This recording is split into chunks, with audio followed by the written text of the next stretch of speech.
18th meeting. I have a few things to go over before we get going.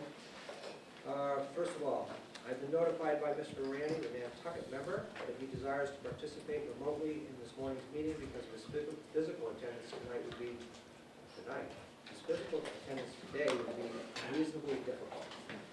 I agree with Mr. Randy, and I hereby determine that his physical attendance today would be unreasonably difficult, and therefore he may participate remotely in this meeting, which includes voting on all matters as well. Mr. Randy will be participating by phone, conference call, and he will be clearly audible to us, and he will be clearly audible to him. As a result of Mr. Randy's remote participation in this meeting, all votes taken by the board today shall be by roll call vote.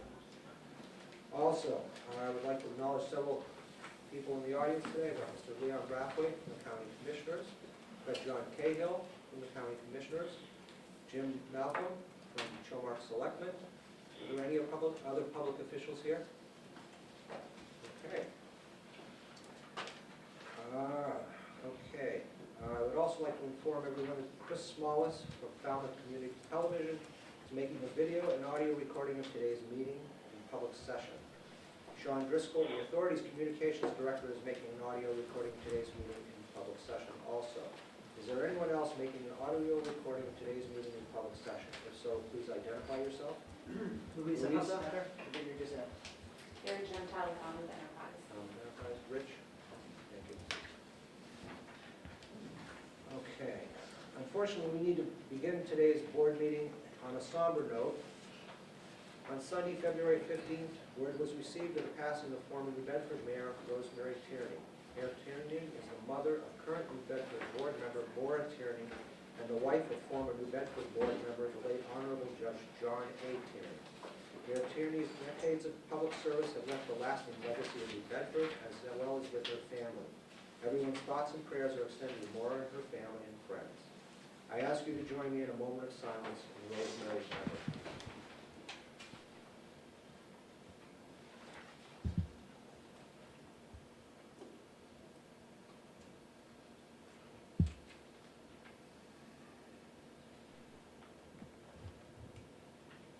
Thank you. What's happening today is we are also having the Port Council have their meeting at the same time we do, which is the second time I believe this has been done. It's a pleasure to have the gentleman here with us.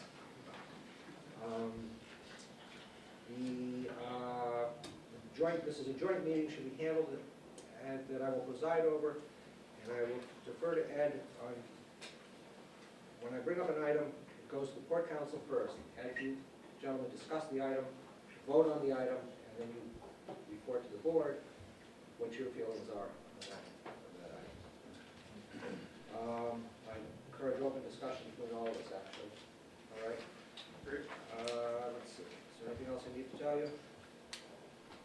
I think that covered it. Okay, good. For now.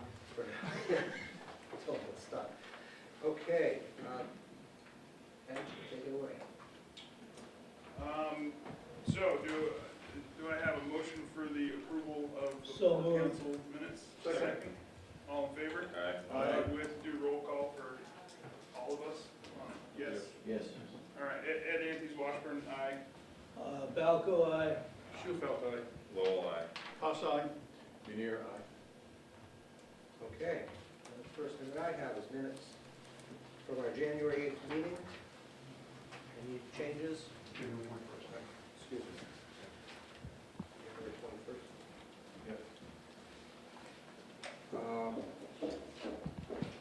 Any changes, any comments? No. Approved. All right. Second. All right, roll call vote. Wilson, aye. Jones, aye. Rob? Rainey, aye. Hanover, aye. Unanimous. Thank you. Okay, general manager's reports, results of operations. Good morning, everyone. So to begin with, we have a business summary for the month of December 2019. The total number of passengers carried on both routes for December was down 0.9%, or 1,456 passengers versus the prior year. The Vineyard route was down 1.6% to just over 2,000 passengers.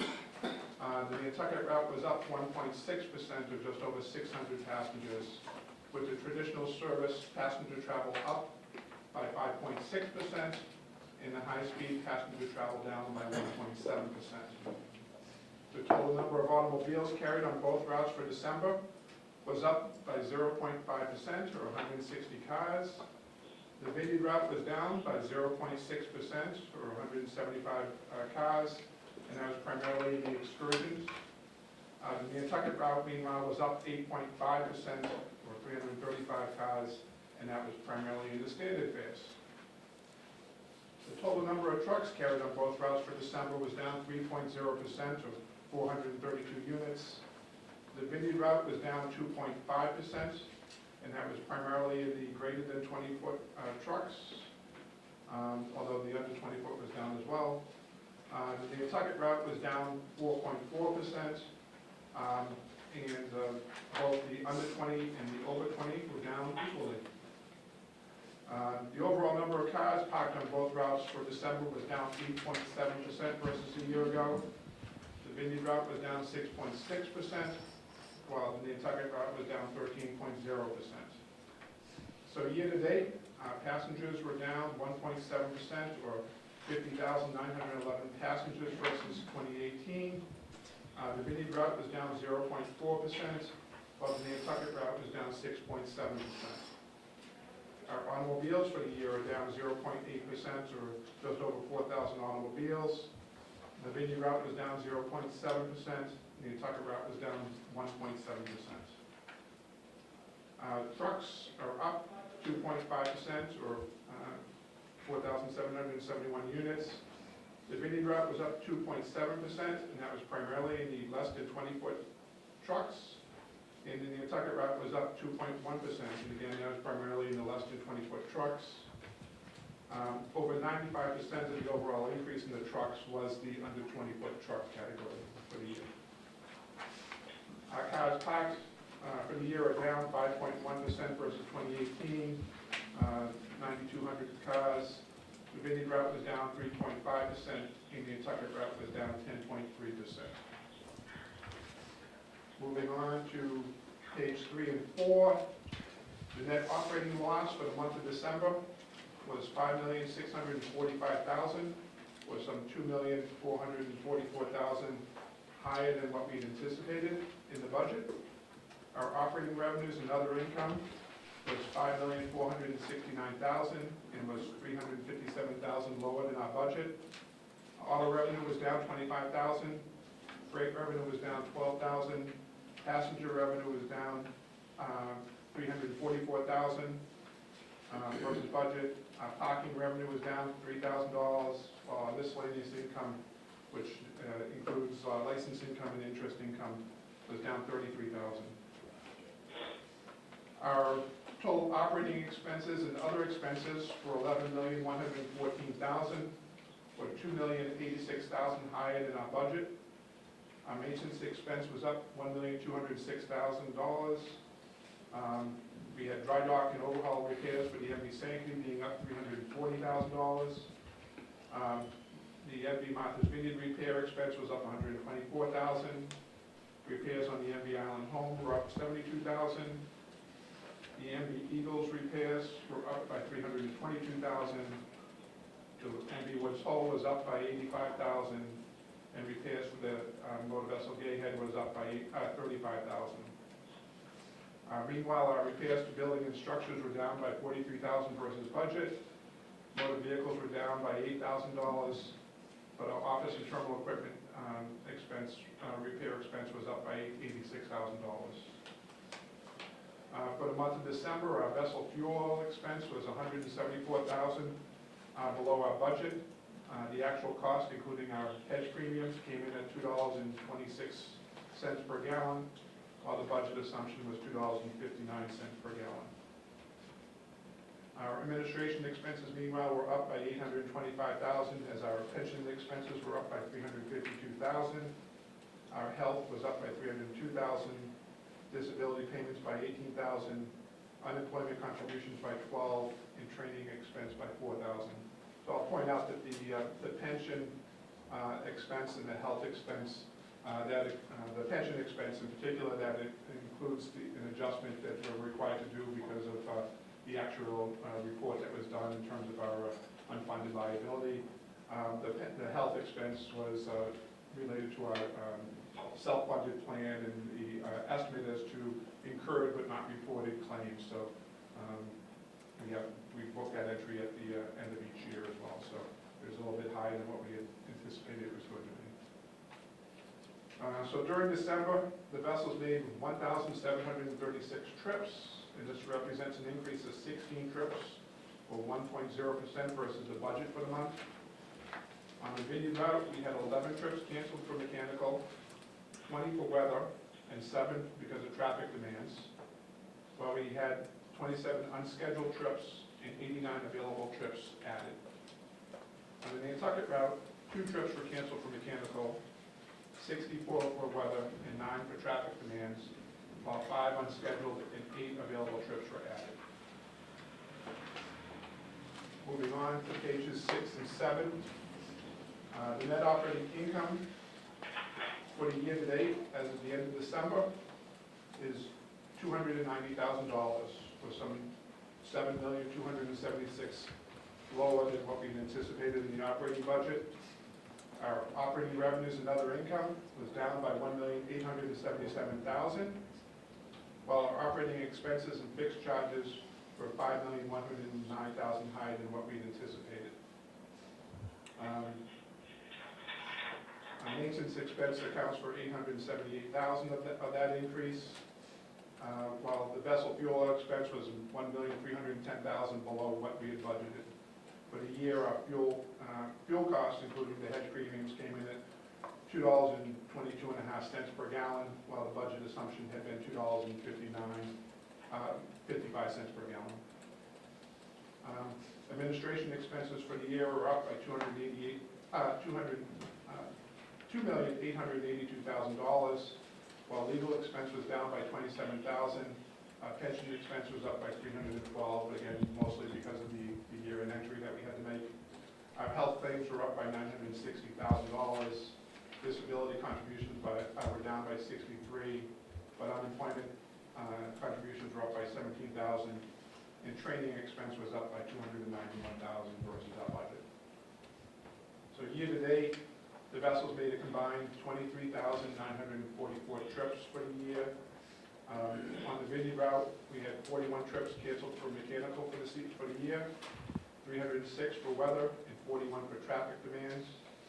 While on the Nantucket route, we had 206 trips canceled for mechanical, 152 of which we made up with a charter, 318 trips for weather, and 31 for traffic demands. So with that, Mark or I would be happy to answer any questions you may have. So this is year-end? This is preliminary. The auditors are actually in-house right now, going through everything. So at this point, these are the numbers that we have, and Mark and his group have gone through and tried to catch everything that we could. So I think we got caught up. I think one of the issues that I should have pointed out was depreciation expense for the year. There was a catch-up there at the end of the year too, so that was another $250,000 in the month that we didn't have. So. Any questions from Port Council? No, just one quick note, just for everyone, I brought it up last meeting, it's warm weather, a lot of less trucks, and it's gonna be a lot more. So that's definitely something that should make like a kind of a notation, Bob, just so that everyone understands that. Over 20s, just mean it's, I don't have the exact number, obviously, but it's a lot. So, a lot of companies are benefiting from the wait list, but we're losing a lot of hazardous, rates. Under 20s show in January. That's different. Yeah. Over 20s. Yeah, it should be 200, was it 202 January through February 7th, I think it is. But I don't have the numbers. But yes, it is something that we were actually talking about at the end of last week about because of the relatively warmer weather this winter, that we have had fewer fuel trucks that have had Way to do it fewer. on both routes.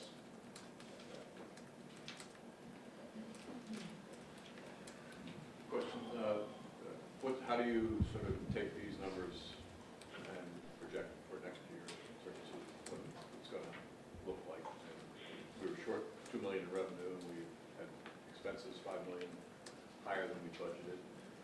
And so how do you translate that into next year with the rate change? Yeah, we started with a clean slate. We did use the traffic numbers as the basis for our revenue for 2020. So in this case, everything January through August of 2019, and then September through December of 2018 would be the basis for our revenue numbers. And then for the expense portion of it, it varies from year to year because of the dry docks. That's the big driver of our maintenance expense on which vessels are going to be dry docked in which year. So we start with a clean slate on those and what work we anticipate needing to be done. And as we move forward here with getting farther along in the planning of these dry docks, we should be getting even better numbers as we move forward. It looks like a lot of it happened, might have been a significant timing issue with a lot of it right in December. Yeah, so some of that was some of the catch-up that happens at the end of the year. For instance, we don't typically get the actuary's report for the pension plan until late in the year, so it usually tends to fall in either in November or December if there's any adjustment that we have to make there. I think from a revenue standpoint, October with all the weather cancellations that we had, particularly right around Columbus Day, that really took a big bite out of the revenue. And we committed in September to accelerate some expenses from 2020, 2019, not having the crystal ball know in October if we had that level. Do you have that amount, I think roughly about 700,000 going through that maintenance. accelerated maintenance? Yeah, equipment and parts, they ordered that would normally spend in 2020. And then for the pension liabilities, we'll do an accrual this coming year. For the last 2 years, the adjusting entry's been very similar. I'd rather be surprised to the upside than the downside at the end of the year. Thank you. Do we have any idea what percentage the expense increases can be attributable to the HMS recommendations? That is something that we're committed to doing, and unfortunately, I don't think we got those numbers finalized in time. But It'd be good to know, Yes. just so we have a sense of what the context is for these numbers. That was, the Port Council brought that up last month, and there's a couple of other things on the agenda, and a year-end close and the bond issuance is balancing act, so we should have that for March meeting. When we initially talked about that, we were thinking about $1 million a year. Does that sound right? Yes, I think it's probably somewhere in the area of $1 million to $1.5 million a year. But since only a portion of the year was done for this year, it probably was for 2019, it was probably somewhere in the area of $750,000 to $1 million if I had to estimate it at this point. Did you have anything else? I didn't, I wasn't excited about what I was reading, but I read it, and we'll wait till next year. We've got to probably make some adjustments. I think 41 trips on the vineyard canceled for mechanical reasons is outstanding compared to what happened to us in 2018.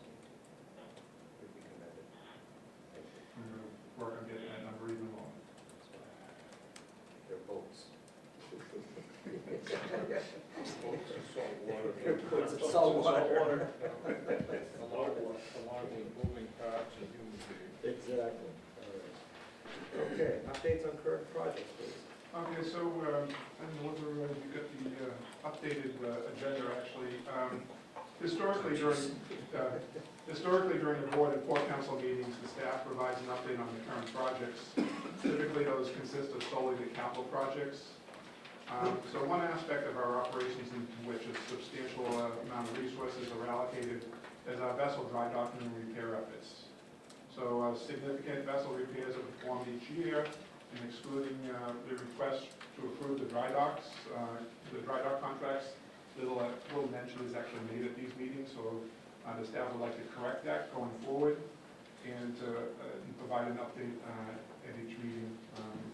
So currently, we have the MV Island Home and the MV Ino at shipyards, and I'd like to ask our Director of Marine Operations, Mark Anderson, to provide you with a brief update. So, Mark? Yes. Just let me know when you'd like me to Yeah, go ahead. move the slide. Okay. So currently, we have the MV Island Home at Thames Shipyard in New London, Connecticut. She is due to undock at the end of the month. Go to the next screen, please. Probably, I think sometimes a little visual will help. Right now, we're doing underwater coating, repairs, shafting, etc. So to give her good flow to the next dry dock period. This kind of is a picture of a cutlass bearing where the shafting goes into part of on the Woods Hole end. Next. And this is kind of an overview of where we are with the dry dock period as far as in contract items to change orders. We had one item we will discuss later, and that's a gearbox item for $193,000 that we ended up placing into during this period. And so we have a cost variance of 19% from contract versus change order items. Next.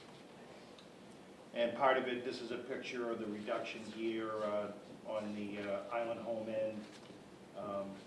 This is during an overhaul period where I identified some tooth abnormally wear patterns, and we decided to do a borescope exam of the opposite end, and we accelerated that overhaul of the other gearbox, and that is being done now, and actually it's completed. Okay. So our next is we have the INO is in Fairhaven Shipyard. You can see she's been taken out. She's on the blocks. Next. So we're replacing 2 of the engines with 2 MTU engines. You can see one of the engines is being prepared, getting ready to place back in the engine, back in the vessel at the end of the month, along with gearboxes. Next. So our current contract versus change order items, we got into some additional jet repairs, impellers that had some slight damage to it. In due diligence, we took them out for overhaul. So we have a contract of $427,100 and change orders of $116,818 for a total of $543,000 and a 27% variance in contract versus change orders. And that's kind of a new reporting format. We want to try to give a little visual, little update and contract of what we see going forward. I think it's good for the board to see that, both in pictures and also a real-time estimate of where we are in contract. Thank you. Any questions? You're going to talk about the gear thing on the procurement here, or change orders? Yes. Okay. Can I ask a question? Thanks for that, Mark. When you go into this, do you establish some kind of contingency? Because obviously you had the 19%, 27% in terms of the changes, which isn't unusual in a shipyard, but just curious how you plan to go in recognizing that those changes occur. Well, there's a lot of in ship repair, there's a lot of unforeseen which you cannot see until you get out of the water. There can be underwater damage. Coating, it's like we did some extensive coating repairs. We took the paint system right down.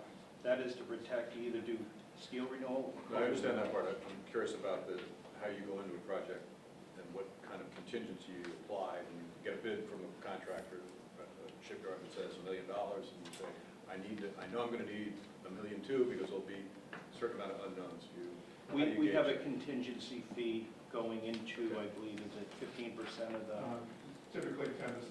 In the budget, we have a contingency of 10%.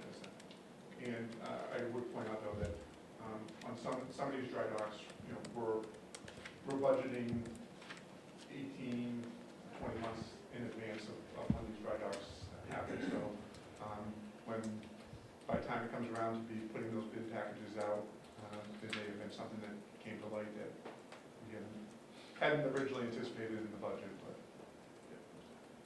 Thank you, Mark. Is there a total value of change orders that you can't go above? No, in terms of the procurement policy, anything that's over $100,000 is brought to the board, so you go back to the home one.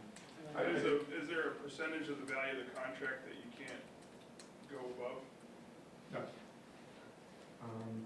Again, it becomes that, you know, particularly in a dry dock situation, once you take the boat out of the water, you know, on the island home and the INO, you know, they're relatively new vessels. Some of our newer vessels, and, you know, so steel work and things like that, we didn't anticipate there to be a lot of steel work that would be needed on the island home or aluminum work that would be needed on the INO. So I think the percentage on the INO is a higher percentage just because the contract itself is only $400,000 and some odd. The island home, and meanwhile, the original contract is, you know, $2 million for a dry dock. So once you start adding to it, the percentage-wise, it's a smaller amount, but the aggregate number of those change orders ended up being more than what we had for the INO. And I did want to point out that there is one item there for sandblasting of the keel strike. We're still working on with the yard. That's the estimate that we have right now. We're still working with the yard on some credits related to that. So at this point, we'll have to come. We may have to come back to the board if that ends up being over 100,000.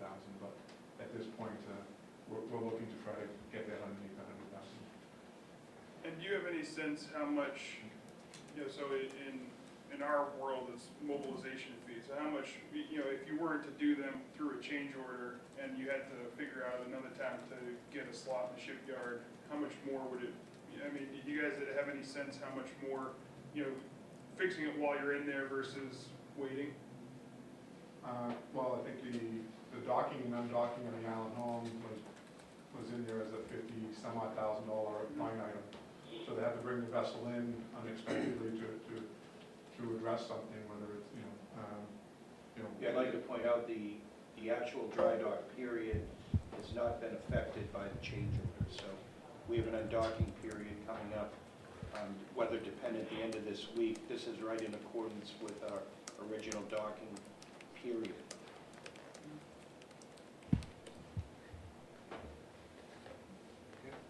Also, just one question to follow up on, is if these change orders or the changes to these mechanicals weren't done, you know, they, you know, probably, would there be a problem this summer? Would Yeah, you, well, would you what it does is, anticipate? you know, it raises the risk assessment of the project.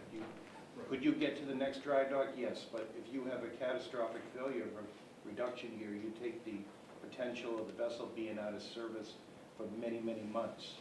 So it really was was strongly recommended to do by we had the contractor from the authorized service rep, Carl Center on site, and that's when we saw the I won't even call it damage, but I'll call it wear, that we immediately looked at the other gearbox, and it was actually in a similar condition. So this was the proper. Makes sense to do it now while you have it out of the water, not a problem in the middle of the season. Okay. I think from our perspective, if I can speak for the board council, just understanding this and having this be part of the meetings, I think is very helpful. And understanding how, you know, the maintenance that we're doing now is going to impact operations down the road. It's very important to tie those two things together. And as going forward, as we inject our quality management system in, we should see a reduction of change orders as we're going to be driving, you know, project management, which will give us a better view going forward in both budgetary and execution in the dry dock period. Great.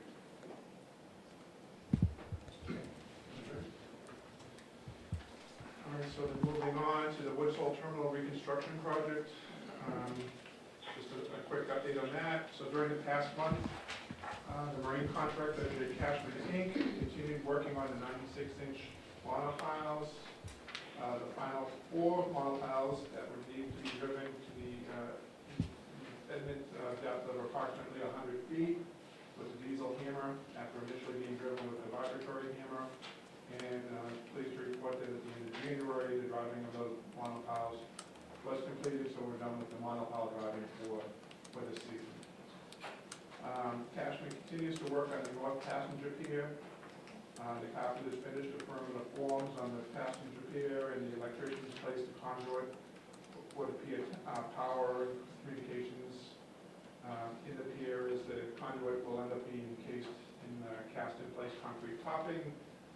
Cashman worked on setting up formworks for the cast-in-place topping.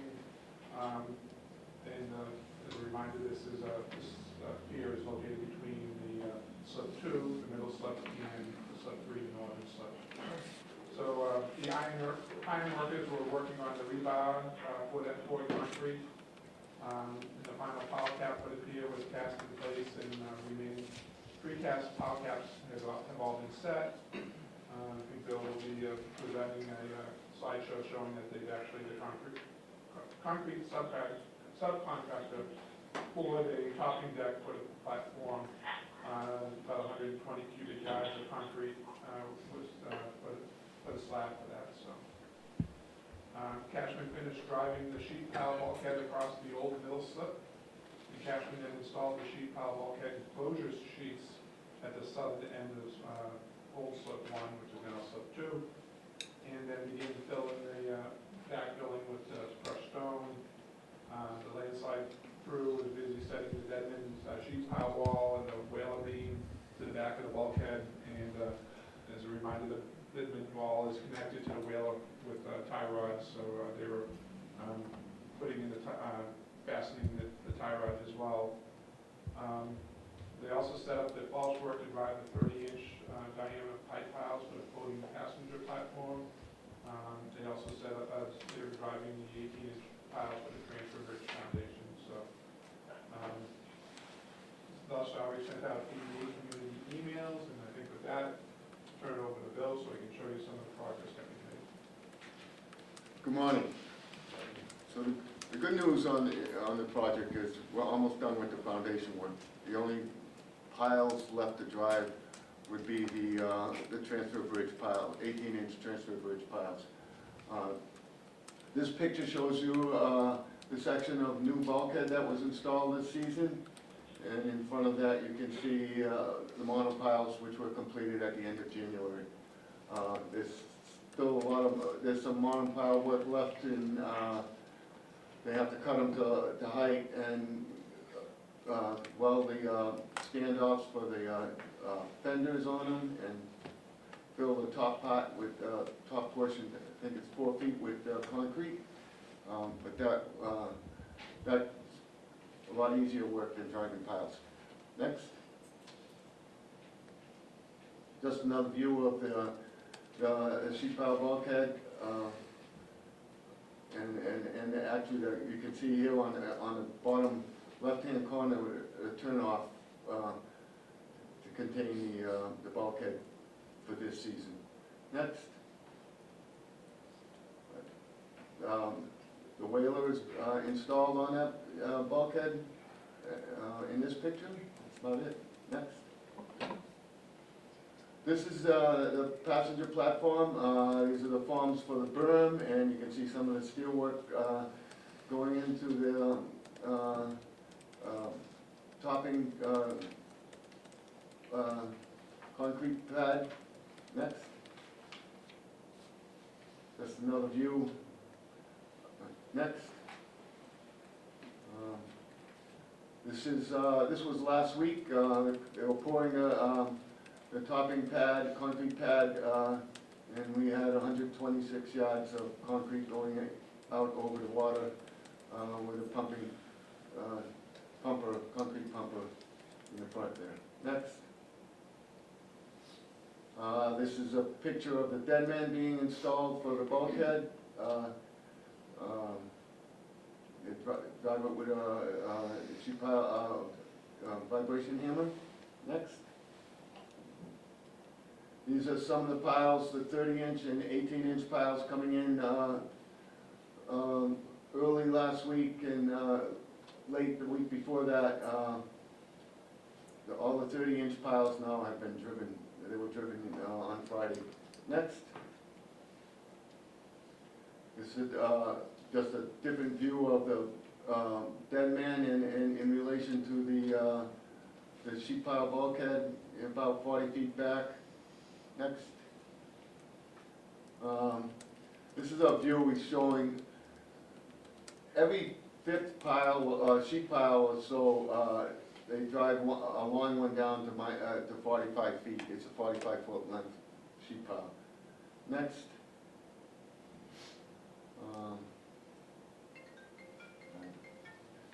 No, next. It's a good view of the passenger platform ramp, the ramp going up to the passenger platform. And in the center, you can see the steel for the columns for the canopy. Next. This is doing the pour. You can see the pumping arm out there and the crew out there starting to spread the concrete. Next. That's another view of a similar thing. Next. This concrete's poured. They had to cover it and heat it over the weekend because it got cold, but I think everything's in pretty good shape. Next. This is the dead man whaler and the tie rods that was completed late last week. Next. This is an aerial view of the passenger platform and the site. Next. Another view of the same thing. You can see now you can get a view of what the where the slip is going to be, the orientation of the slip in relation to the new slip 3 and the passenger platform. The ringer crane and there's another barge out in slip 3 at this point. Next. Just another view from a different angle. Next.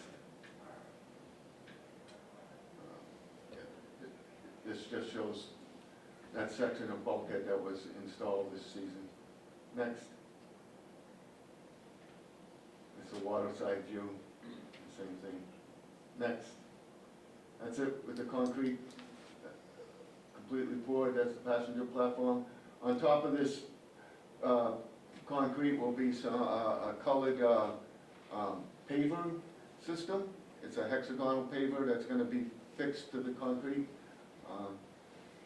That's the next portion. So there's still quite a bit of work to do on this passenger platform. And out beyond that, 70 feet beyond that is a floating platform going in too. So almost where that, in the middle monopile out there is just about how far we're going to extend out into the water. Next. It's a view of the head dolphin here that does have its cap. Some of those were done earlier in the season, but where the crew concentrated on getting the foundation piles in, and so they stopped some of that work at this point. They'll be going back to that soon. Next. That's another view of the head dolphins and the sheet pile bulkhead that was installed this season. Next. That's it. Okay, any questions? Bob? Yeah, I'm still concerned about the, turn the lights on. I'm sorry. Of the movement in the bulkhead initially, with the tie rods and stuff, and also some movement with the vibration of the jack handles and stuff. We've been monitoring it, up until recently, we've been monitoring it weekly. It did seem to move when we started filling in some of that, after we were driving the monopiles. We started backfilling in behind that bulkhead, and it moved a little more, but for the last 2 weeks, it hasn't moved at all. So I think it's, it's a combination of vibrations, and soil situations, and, what we're doing even behind the bulkhead causes it to move. But right now, it seems to be pretty stable. Well, I'm just wondering, in the future, I don't like bulkheads moving and tying around. Huh? So one of the things regarding that was pointed out was that because of this, the engineers are looking at solutions to prevent this from happening going forward. One of the things is whether we need to put some Indian scour pad down, and whether we need to put a stone riprap up against the base of the sheet pile. So we do have an application into Falmouth Conservation Commission to amend our permit to do just that. And I think whether it's a combination of those, I think we're still working that out, but we went ahead to get on your agenda so that way we can address this as quickly as possible. Well, I'm happy to hear that, but I still have concerns, of what the substrate is there and how we're addressing it. So another thing that we have done, Bob, is the engineers have reviewed all the calculations. And as in a peer review, GZA reviewed Child's calculations, and they seem to think they're adequate. So, and we did some soil boring testing just recently, right at the bulkhead, and there was less sediment than what the borings that were used in the calculations. So we think the bulkhead's on a good foundation. It's just not quite sure, it's just the work around the bulkhead that causes it to move. And Well, I guess we have no other choice but to take that as a fact, but that I do know in that type of construction, it's difficult. I mean, you've got everything against you. You've got anchor frost, which could move stuff. You've got the scouring, prop wash, and undermining. It happens in these bulkheads, I know. yeah, So I'm bringing the attention now to make sure that when we glue this all together, that we're not going to be coming back in 3 or 4 years and they'll say, well, we should have done this, should have done that. But all I can do, or we can do, is depend upon the engineers to tell us what to do. yeah, we're doing that, and I think, this meeting tomorrow night with Concom, put in the berm at the toe and an anti-scour pad would be helpful, but see what. Where do you place the scour pads? Say that, I'm sorry. Where do you place the scour pads? So they're going out, there's a berm that goes out about 12 feet from the bulkhead, riprap, and then beyond that, another 65 feet of both these concrete pads that they weave together, and there's a berm, a riprap berm around that as well. Can you show us on one of the pictures where that would be?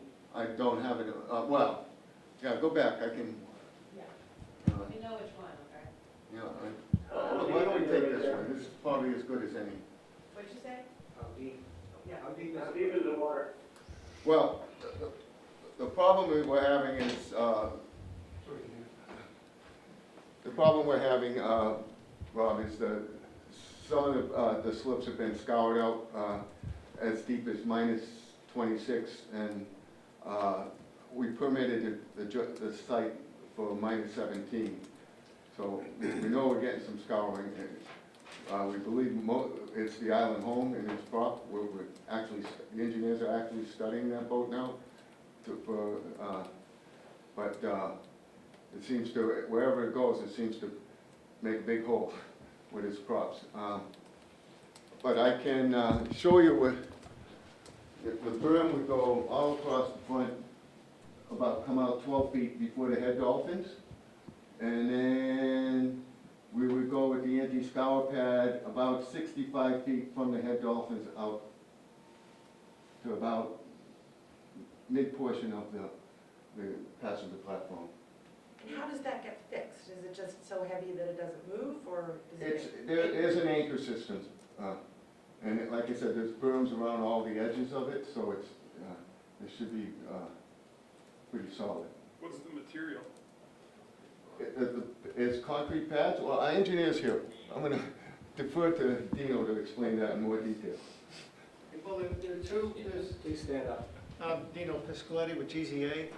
The mat itself is an articulated concrete mat. Basically, like concrete blocks, end to end, with cable or rod going through it so it can be flexible. And that is just laid along the bottom. The size, the thickness, dependent upon the velocities that you get from the prop. And as Bill said, we're looking at the boat now. We've just got more information this morning to see what kind of velocity we have to design for. So you size that mat, you size it by weight, see how much you need to prevent it from being lifted up off the bottom by the props. The berm along the bulkhead and around the mat is going to be riprap.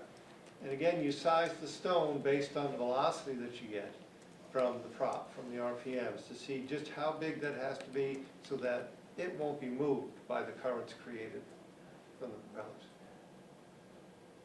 So it's all a function of how far you are from the propeller, how deep the water is, how fast the prop is going. Thank you. You get that, Bob? Yeah, I heard that. Any other questions? Leon? Yeah, I have a question with respect to the pavers you're gonna use on the walkway. Are they non-skid or what? I mean, Yeah, they're gonna be similar to, a paver that you would see on a sidewalk, but they're gonna be colored. They're very unique. but I understand that, but you want people to walk on it with wheelchairs and canes and other things too. Is it gonna be slippery when it gets wet or snow on it? That's my question. I'll defer to the architect. But I didn't know, I mean, we have asphalt we're walking on now, which is an easy way to deal with it. When you start putting in pavers, you're gonna make things slippery, so people have difficulty walking. What are they gonna have to do to be able to get on and off? I understand the question. So, Leon Davis with BIA Studio Architects for the project. The unit paver system we're using is a compressed concrete paver. It has a very low absorption rate, so it won't hold water.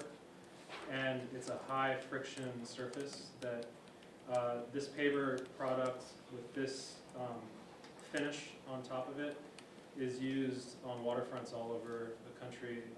It's used extensively in New York, all their piers, and it's used in Boston as well on the waterfront. So it's a very durable product, and then the way it's being installed, we have an installation that won't allow them to pop up. They're set in an asphalt bed. So it's not, when we say paver, it's not the patio paver that you might think of in a sand bed in your backyard. It's a very specific system for this application. Thanks. Okay. Last question. Sure. Is the slip gonna be ready for this season? Yep.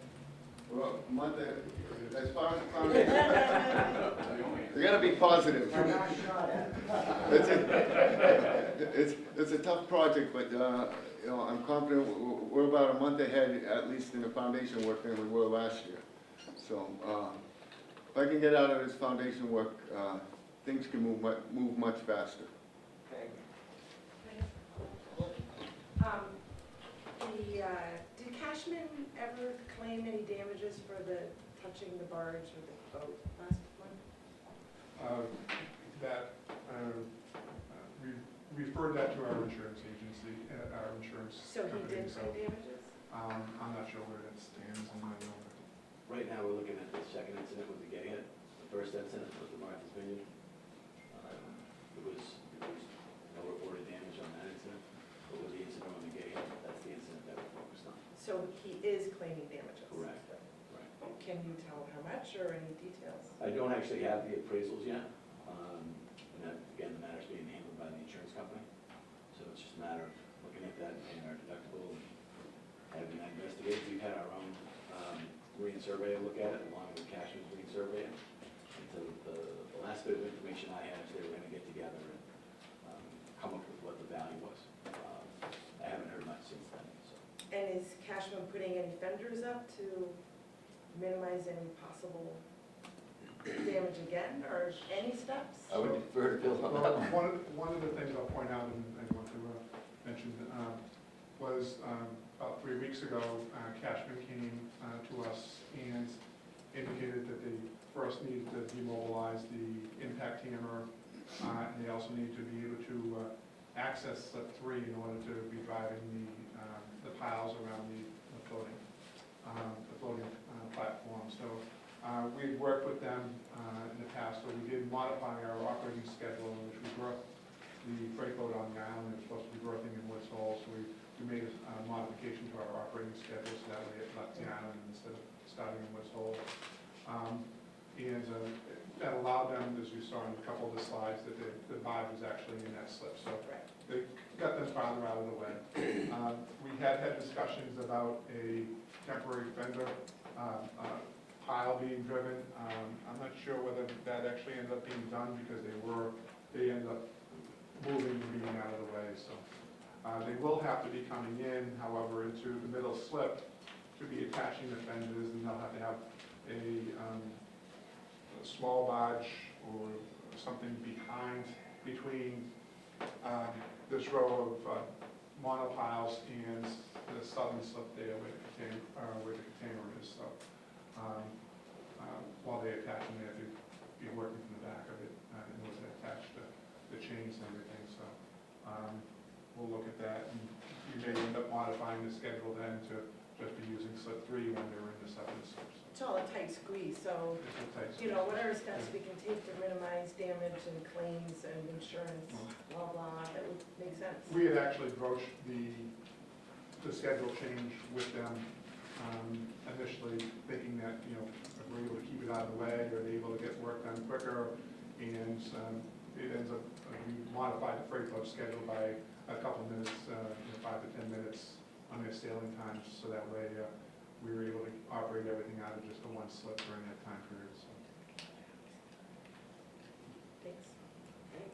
All right, moving on. HMS recommendations. Before that, I did want to report regarding the Woods Hole Terminal building and the concept there. So on January 29th, the architectural team made a presentation to the Falmouth Conservation Commission to request an amendment to our order of conditions to allow for a 1-story terminal building and a 2-story utility building concept. The Falmouth Conservation Commission took it under advisement, and at their following meeting voted to approve our request to amend the order of conditions. So we're extremely grateful that the Conservation Commission approved our request. On Tuesday, February 4th, the architectural team made a presentation to the Falmouth Historical Commission, and although I wasn't able to attend, and inform that the commissioners noted the great lengths that we've been making to address some of the community concerns regarding the project. Meanwhile, the Massachusetts Department of Environmental Protection notified us that our Chapter 91 requested amendment was approved. That was regarding the 1-story and 2-story. So that's where we stand on that.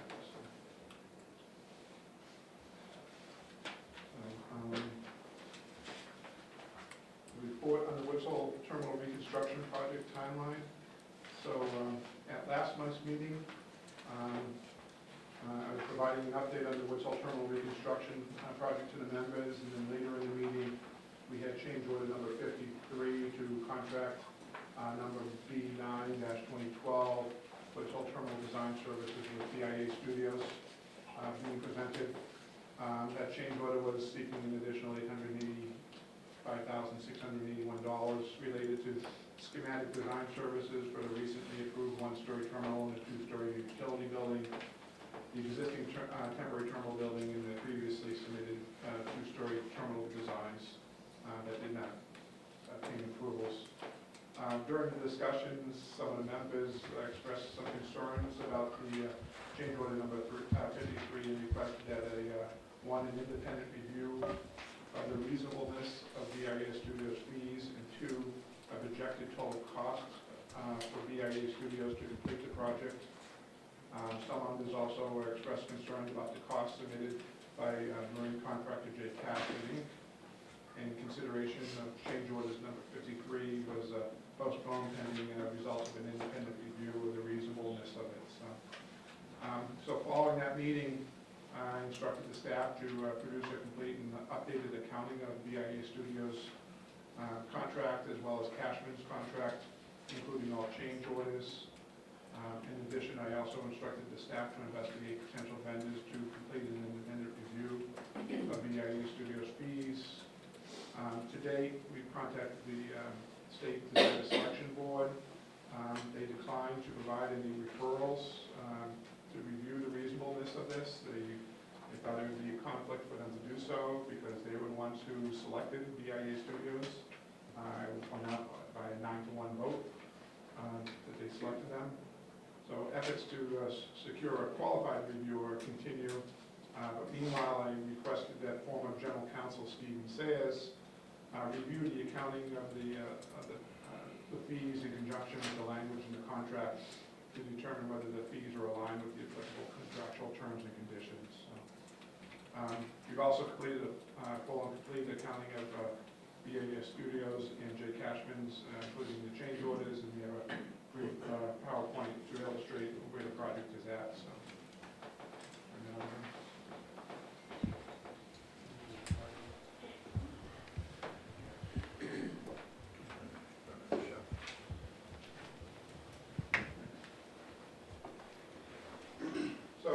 here we've broken down the project, and as a reminder, this project is not only just for, there's a marine portion of the contract, but there's also, we had a feasibility study that started back in, was awarded back in 2013.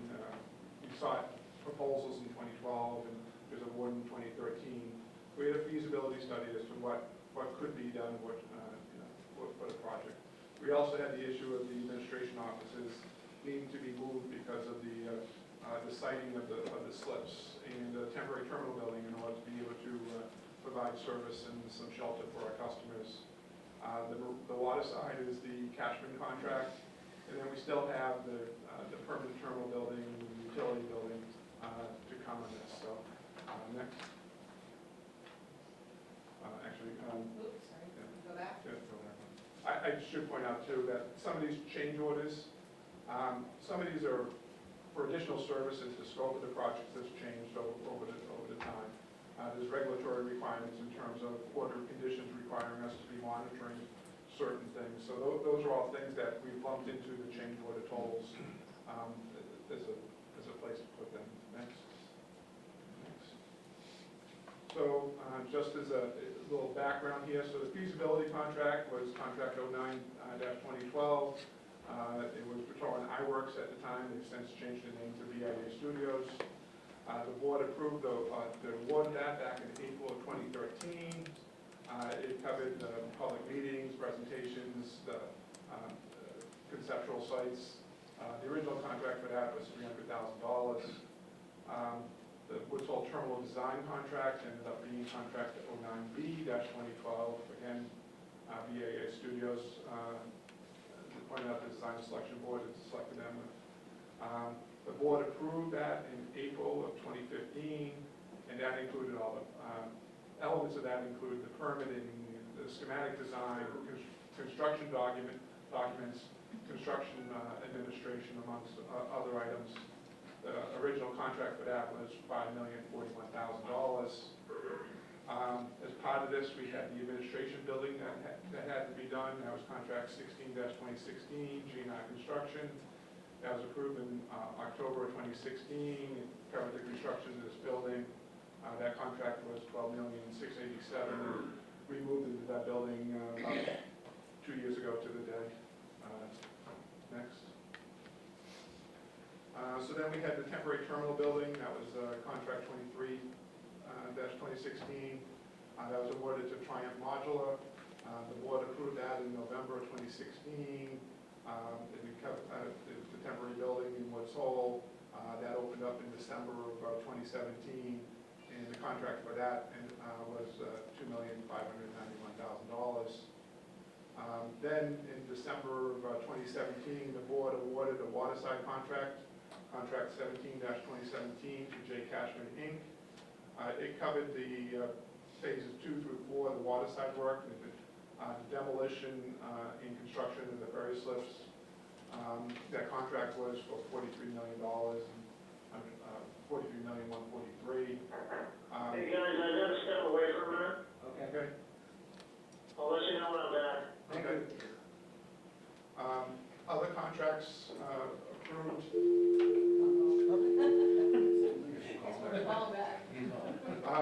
Other contracts related to this project included the demolition of the terminal building that was on site, Jane Venegro, and the temporary passenger tent that was up there for 18 to 20 months.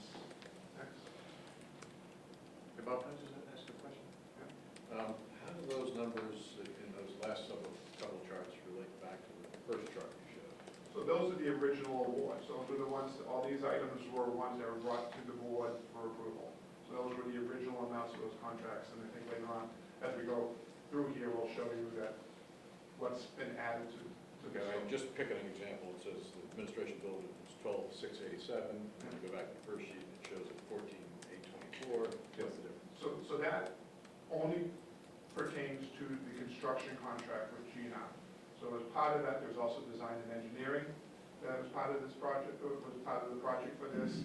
We had owner furnished equipment items, we had our own project engineer, Corker Works that was on site.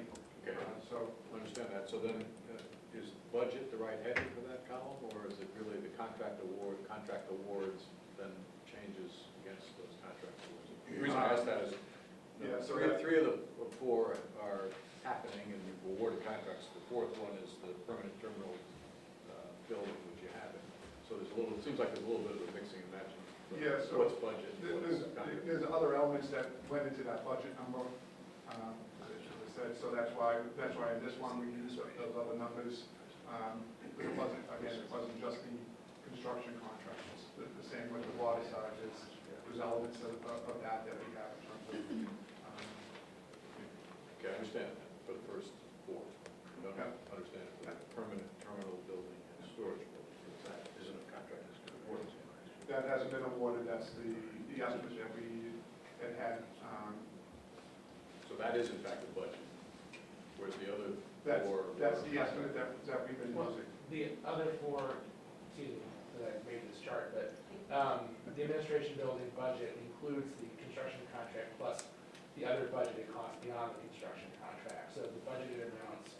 No, I understand that. Right. But budget means usually that you're establishing a budget, whereas those are really contract amounts added up for that line item. Just trying to understand, because to have a change order against the budget doesn't make a lot of sense to me. To have a change order against the contract does.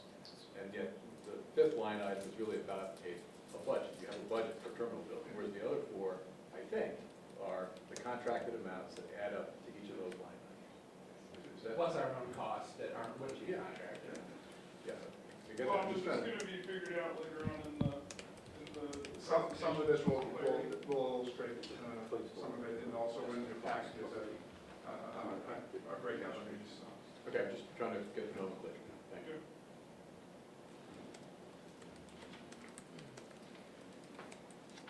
So for BIA Studios, a portion of the change orders that was included and was for this was the construction and administration services. So at the time that the contract was awarded for the marine side, we knew that we were going to be needing to have engineering services, we were going to need to have environmental services. At the time, we identified that the estimate at that point was $3,157,000, but that is broken out for each year, and that on a year-to-year basis, we would go back and revisit that. And so back in January, we presented to the board the estimate for 2020 for what the estimate was going to be for those services.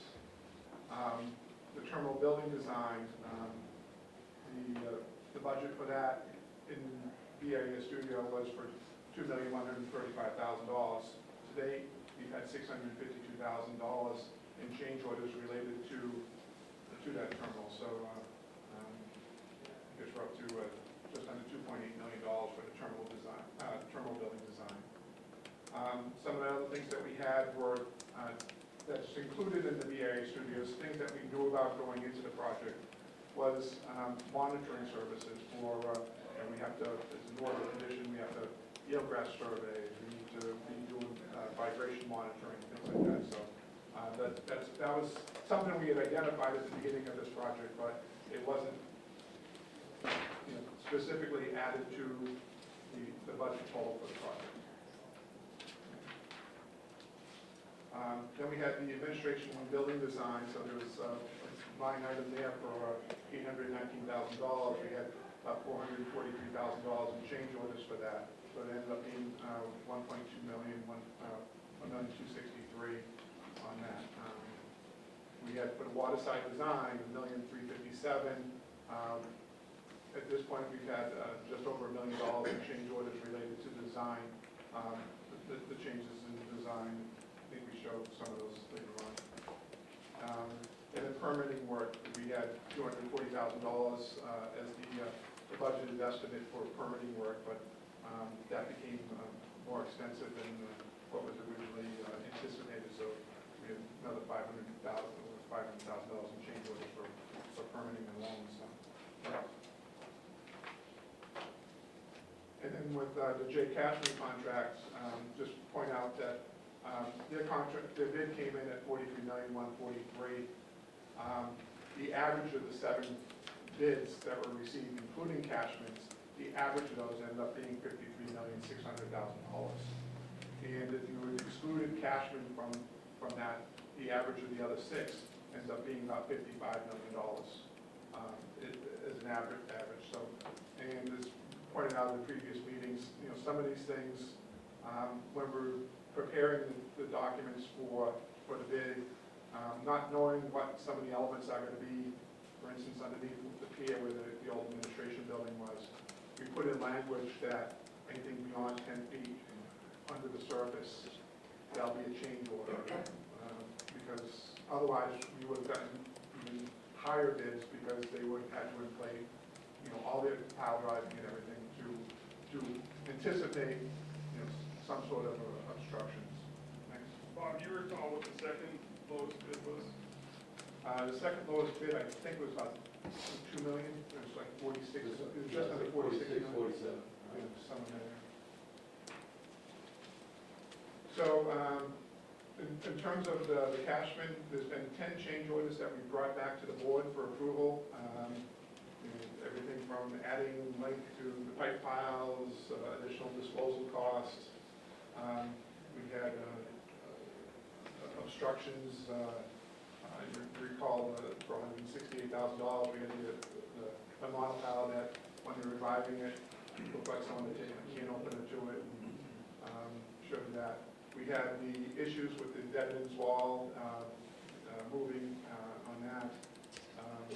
The additional work for the monopile number 8 is where that one monopile that they couldn't get past the obstruction, so they had to put a couple 42-inch monopiles behind them.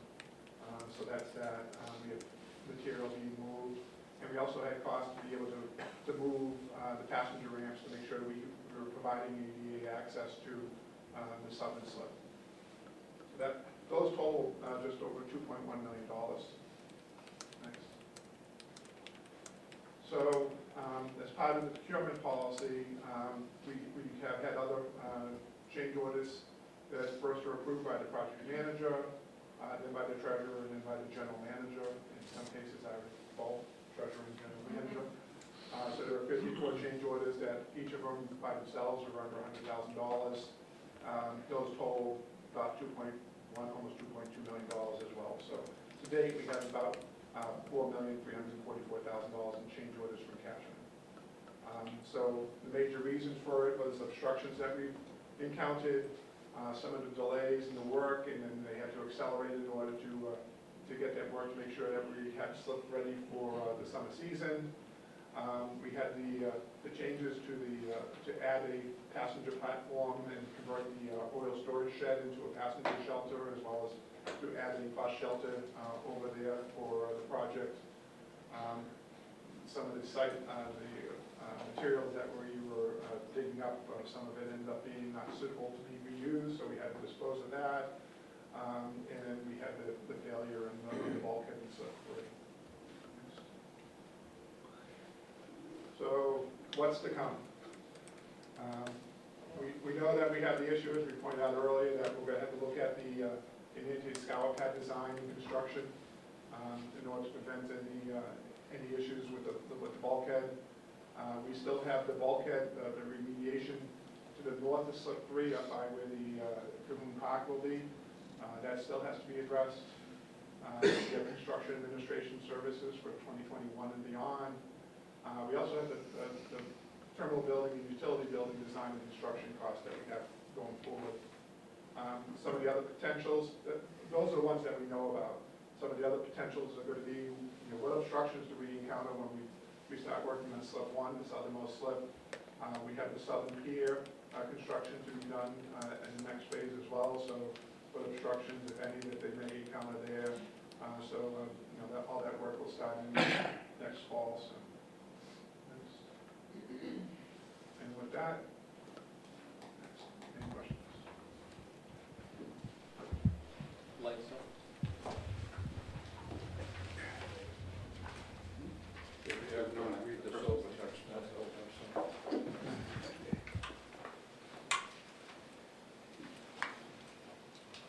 So in the packet, we did try to break down all these costs by category.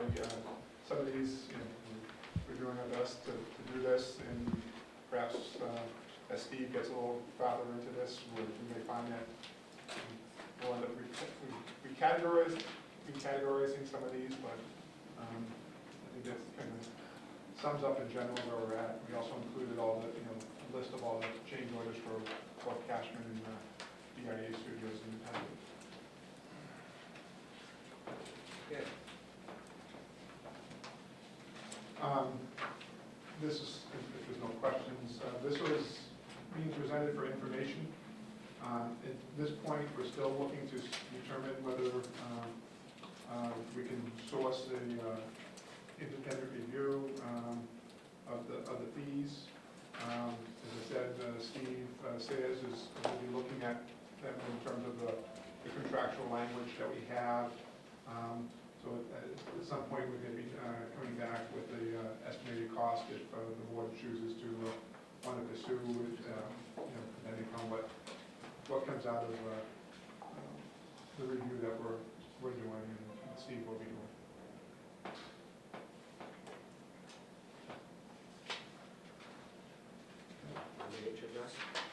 On to HMS. Just a brief update on the recommendations in the HMS Consulting Boston Associates and Rigor Analytics. Regarding the safety quality management system for the SQMS, Safety Management System LLC is reporting that there is a minor delay in the current phase. That's due to the volume of documentations that have been identified within the Marine Operations Department. So they're trying to go through those to determine what they need to be including. They've continued to meet regularly regarding SQMS guide and the vessel operations manual. With bi-weekly meetings, I think they're on site next week, is it? Yeah, they'll be on site again next week. They were here last week. So pretty much every other week they're on site going through it and working with Angela Sampson, the project manager on this, and along with Angela, the Marine Ops, including the Mark and the port engineers that are involved. So. Regarding the Learning Management System, or LMS, I'd like to report at the annual Passenger Vessel Association Conference that Janice Kennefick, our Director of Human Resources, as well as the project manager, along with our Health, Safety, Quality, and Environmental Manager, Angela Sampson, presented along with Marine Learning Systems, our LMS. It was well received by the other ferry operators in the session, and I want to commend Janice and Angela for the great job that they did at that presentation. I'd just like to chime in on that. I sat in on that presentation, and you gals did a wonderful job there. Very knowledgeable, and for less than a year's time of being asked to be a presenter, that's really quite something. So thanks for your efforts. Good job. I'll point out that we had there was a couple other ferry operators that came up to me afterwards and mentioned that even though that they had that system as well, that they liked some of the elements that we've added, and they basically want to see if they can copy us. So. Can I interrupt? We gotta get back on the R2D2 there. That's what it looks like. Like that. Sample us a little bit.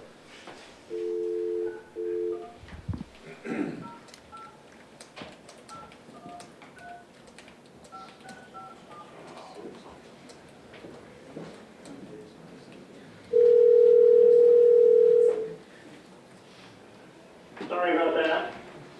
No problem, glad you're back. You can hear us, correct? I can hear you, yes. Okay, we can hear you. All right, on to the high-speed passenger ticket books. Okay, I make a motion to recommend approval of the, Second. all in favor? Aye. Ed Anthony's Washburn, aye. Balco, aye. Shoebelt, aye. Lowell, aye. Huss, aye. Meunier, aye. Thank you all. All set? I guess. I thought I missed you, but anyway. Okay. I answered. All right. Huss said yes. Okay? All right. Rod, you good with this? Yes, I love this. We gotta keep doing it. All right.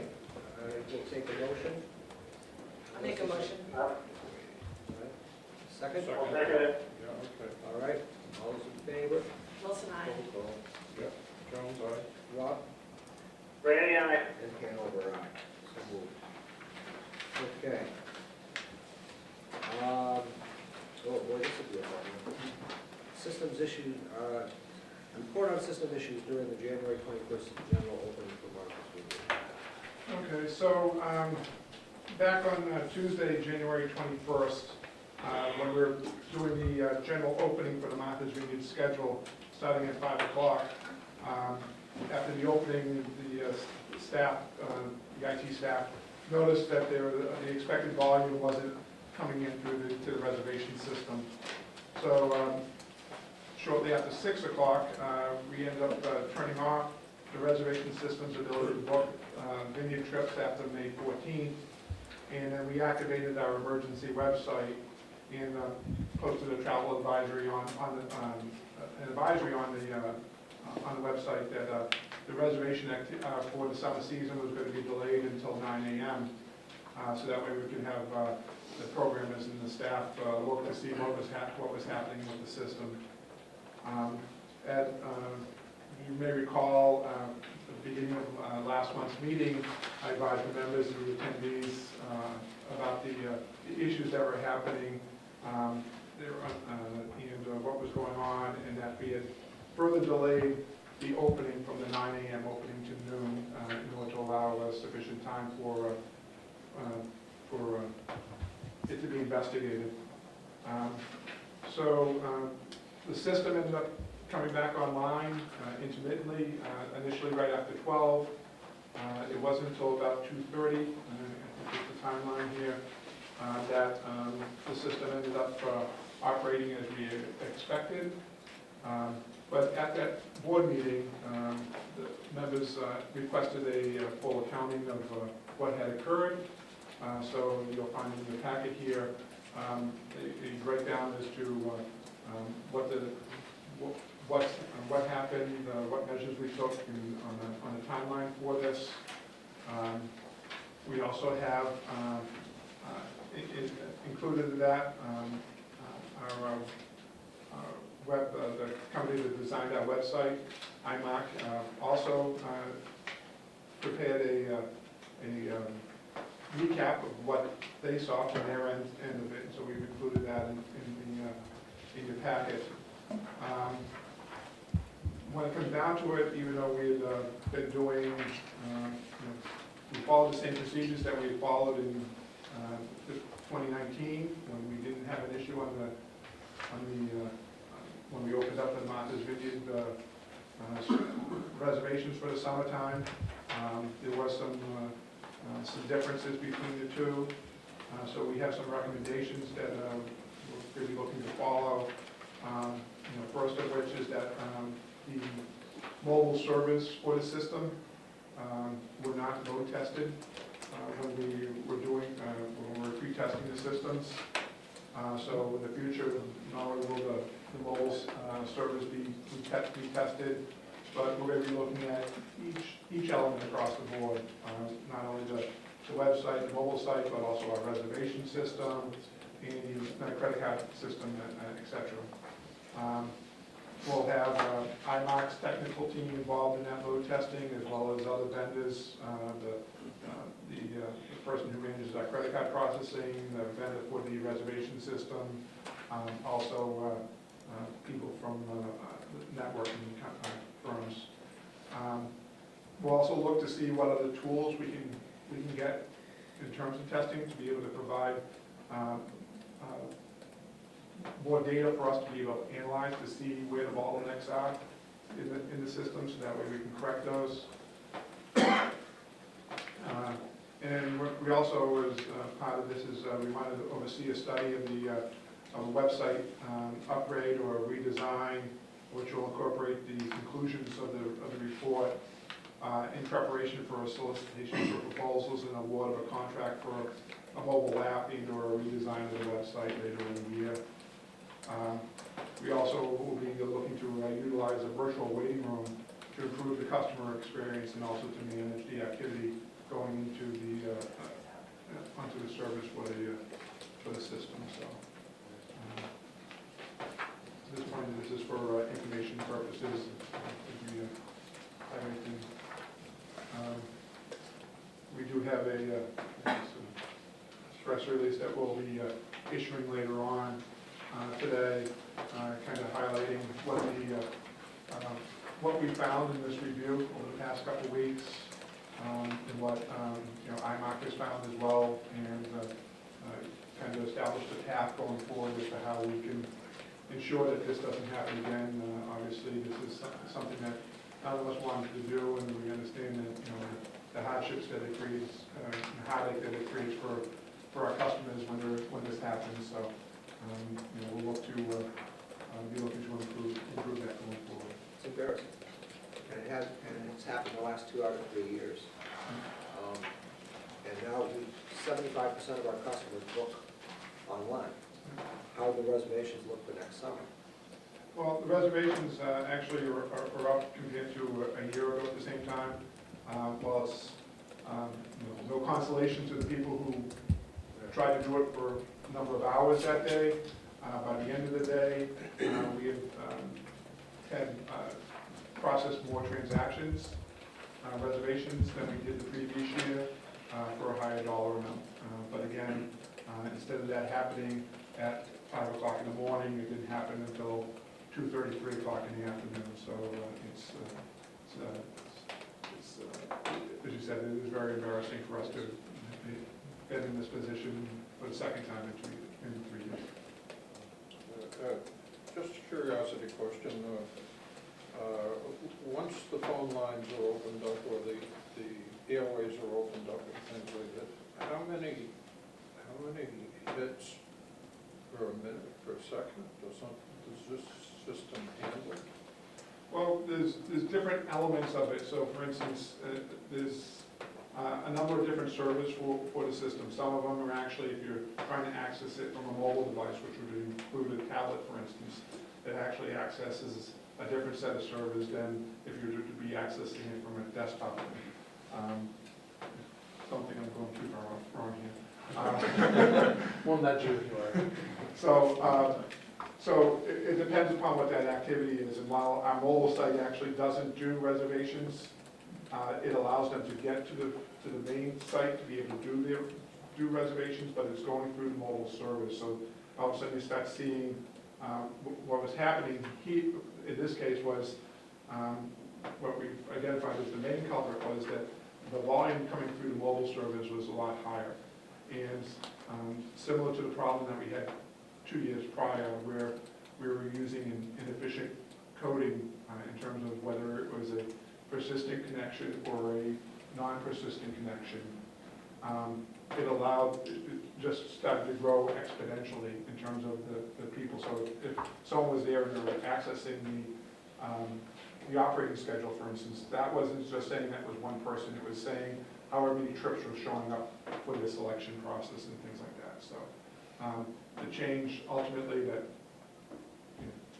by and large, resolved the issue for this year was that the programs did make a change in that program language on the mobile service to be able to identify it as it's just one person trying to, one device trying to get through as opposed to multiple devices. Now, is this, so that would be a software issue, right? That was a software. And is our hardware capable of this? Well, again, that's where we've done load testing now for the last couple of years. I think we need to ramp that load testing up more. I think we need to, I'd like to get to the point where we test the system to bring it to its knees and find out what needs to be fixed. And And how the range is. And then, once that's fixed, try it again and see, if there's something else. So there's different elements. It's not just one system. It's, the web service, it's the reservation system, it's the credit card system. There's some, once you get so many people in making reservations at the same time, you have to account for the volume of transactions that are then going out to get approval on those credit card transactions and things like that. So it's multiple systems that we need to be, looking to address. I think changing, to have Nantucket on, a week before or whenever we did it, and the video another for the smart moves, any other smart moves we can make to, clear that down? I don't know. They'll only have, I don't think they can make a reservation. Any other smart moves? So, and one of the things, we hear, because that's a question we've asked ourselves, what, on some of these things, and, for instance, is, do we just open up certain time periods and kind of have a rolling, but the problem with that is that you end up having people that, are they going to be willing to commit to that rental if the first portion of their rental they'll be able to book for, but the return portion they're not going to be able to book for another time period. So, with the fact that people need to, are booking for a round trip, what dates do you establish These for that? are time and date specific. Yes. So, And but if you again, have- we'll, Then if you have a weather day, you're in trouble. so, again, we're going to be looking at, what measures we can take and, whether we're able to, one of the things may end up being, not only testing the system, but then also going to a virtual waiting room. So that way the people are going through it in the order that they've gotten onto the website and logged in. So that way it kind of levels the playing field a little bit more. So. How many did we take that, 10,000, is that right? Number of transactions we had was just under 15,000 reservations. What about the phone lines? The phone lines is on the internet open at that time. The phones are done a week later. We did have staff in Mashpee there early in case people had problems trying to remember what their PIN number was and things like that. Unfortunately, the volume of calls, we weren't able to open up the phone lines because that would have changed the playing field, and the amount of staff that we had in Mashpee at the time would have been able to. Yes. Any questions from the court counsel?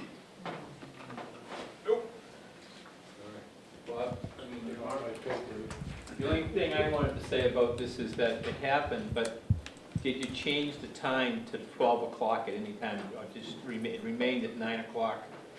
Because it was shut down until 9. Yeah, around 8:30, I believe, we made the call to change it till noon time. Okay.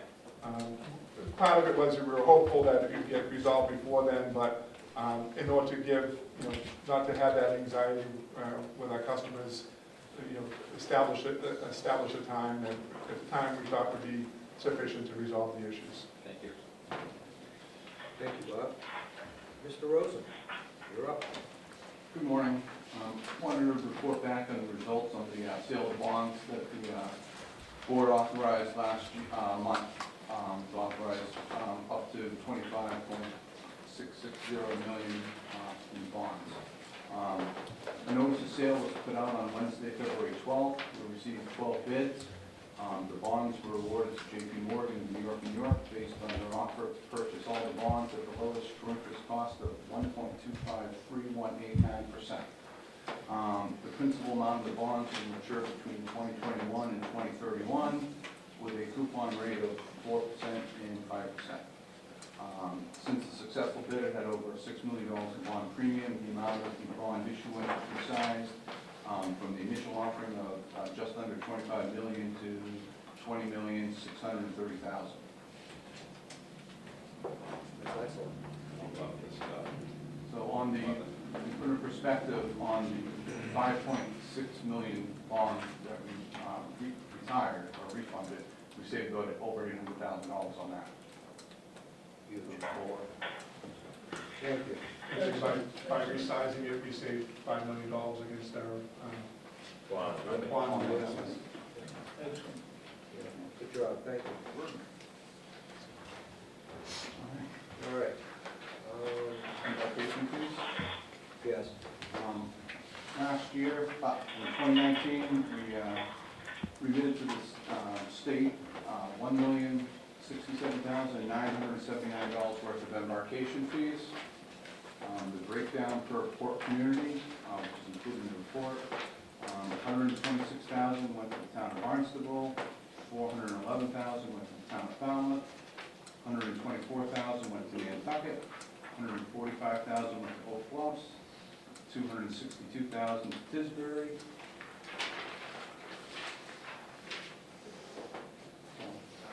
And that was up about $16,000 from the year before.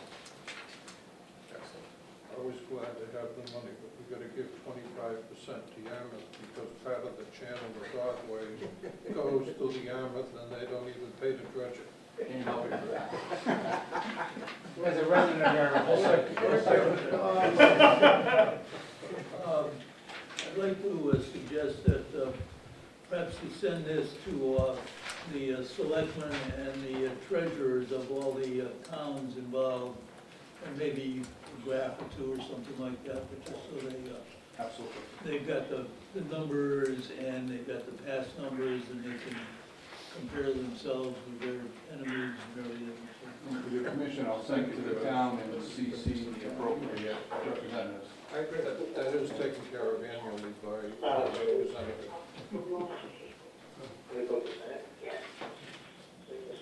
Great, thank you. Well, do you want to defer the next one? There's more. Yes, we're going to defer the next one. All right. So we're going to change order number 10, MV Island Home Reduction Gear Refurbishment. Yeah, so it was alluded to earlier, with the MV Island Home, when it went into dry dock, the shipyard contract for the dry dock included the overhaul of the reduction gear on the vineyard haven end of the vessel. We're not quite sure why the Woods Hole end was not included in that.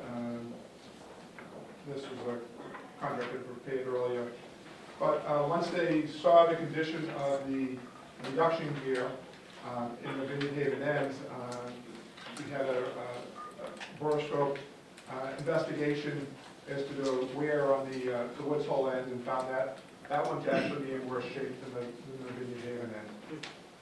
I think they had had 65,000 hours on them. Correct.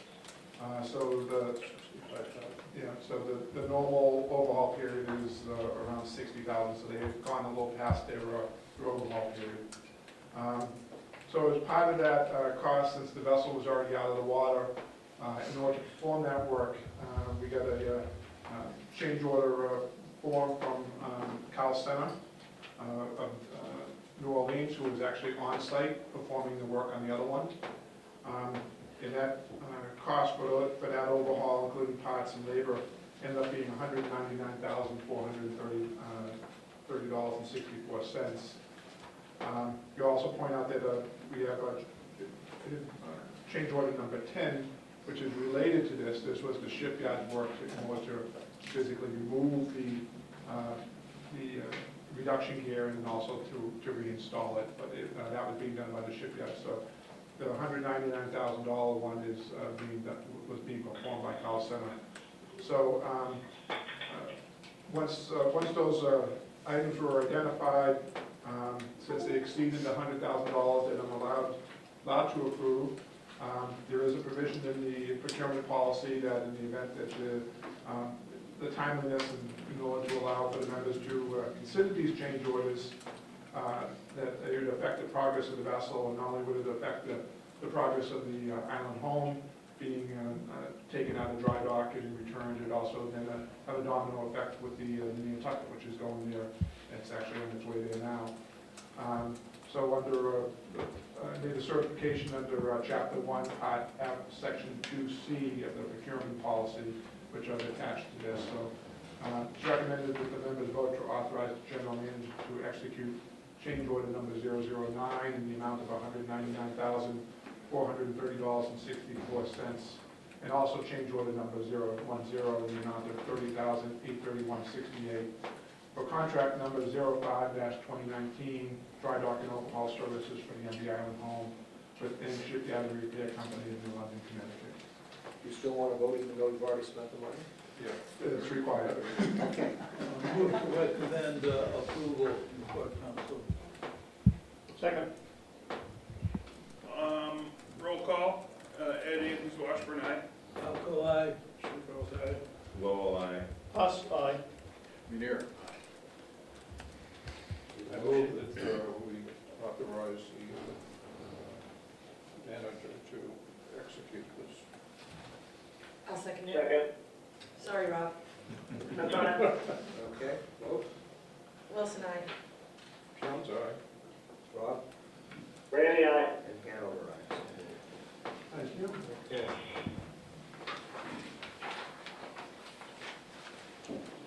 And next I have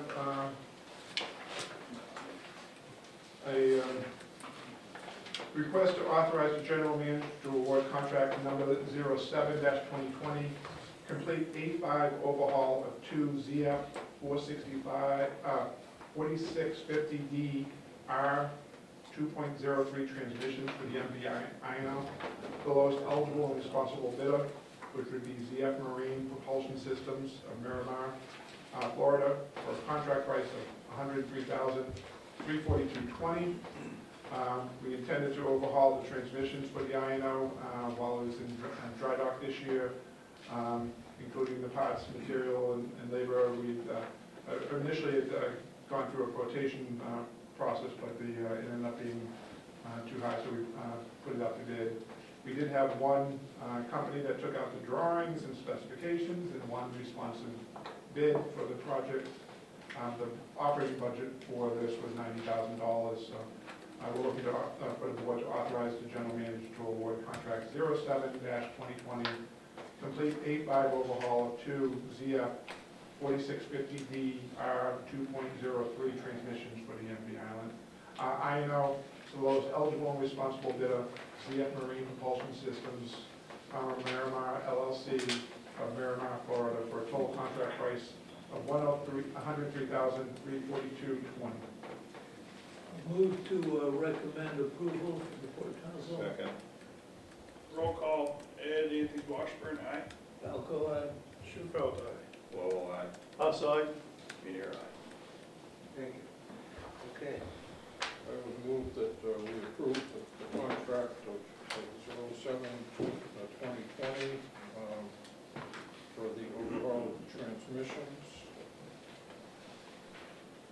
second that. Thank you. I do have a question. With a question. Go ahead. Mark, are these, which engines are these transmissions going in? Is it- These are for the number 1 and number 2 MTU engines. We removed, These are the new engines? these are the new engines, so they're ineffective, so we removed the gearboxes and the old engines. We took from our shore-based spares the new transmissions and the new engines supplied by MTU. That cost us for refurbishing the transmissions that we removed and to be placed back in shore-based spares. Okay, so these are the ones that are being installed, or the new engines? That's correct. Can I ask a question about, are these cores, Mark? They're They rebuilt, revans? no, they No, are, I mean, do the older ones go back to them for reman? yes, they do. They go Okay. back and they rebuilt new bearings, new Yeah, seals. yeah. So it's, Good, we have 2 in stock, ready to go if we need to. correct, perfect. So you, excuse me, you replaced the 2 shoreside ones, or you're going to? We took the shore-based spares, we're installing them in the 1 and 2 engine positions. We're taking the transmissions removed, they go back to the shop, they're redone, reconditioned, placed back into shore-based spares. Sorry, in-house Excuse me? joke. Thank you. All right, motion and a second? Second. No, I have a motion and a I'm second. sorry. Wilson, aye. Jones, aye. Rob? Randy, aye. And I vote aye. So moved. All right, any old or new business we bring before these boards? I have something to say. Okay. I'm not sure if I'm gonna get cut off a little bit later in the meeting again, so I just wanted to get this in here now.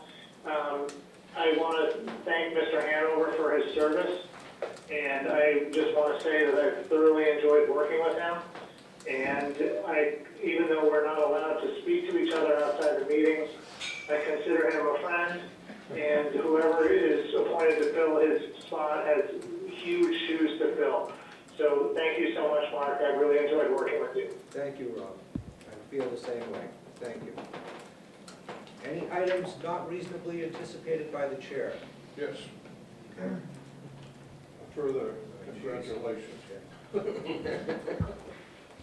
And I too have thoroughly enjoyed our relationship together over the years. We go back to basically square one. Yes. And it's always been a pleasure dealing with you. You've been professional, a joy to be with and work with, and also the vineyard is, was well served by your service. So. But I've also got something more to read. The good old days on the Port Council. We had more fun on the Port Didn't we? Council. I'll tell you, I miss those days. At least you can talk to each other. Exactly. Oh, there we go. Nice talking to each other anytime we want. You guys got it made.